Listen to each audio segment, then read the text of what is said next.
উত্তরাঞ্চলে অব্যাহত রয়েছে শীতের প্রকোপ।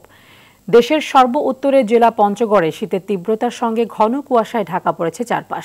সকালে জেলায় সর্বনিম্ন তাপমাত্রা রেকর্ড করা হয়েছে 11.5 ডিগ্রি। চুয়াডাঙ্গায় আবারও কমতে শুরু করেছে তাপমাত্রা। তীব্র শীতে হাসপাতালে বেড়েছে শীতজনিত রোগী।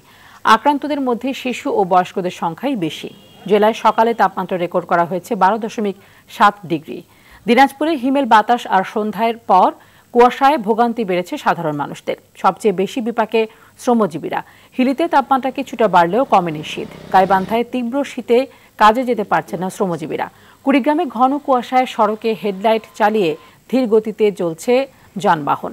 ব্রাহ্মণবাড়ির আখাউড়ায় তীব্র শীতে দুর্ভোগ পোহাচ্ছেন ছিন্নমূলরা। এদিকে ঘন কুয়াশায় 5 ঘন্টা বন্ধ থাকার পর সকাল 8টা থেকে দৌলতদিয়া, পাটুরিয়া ও আরিচা কাজিরহাট নৌ রুটের ফেরি চলাচল স্বাভাবিক হয়েছে।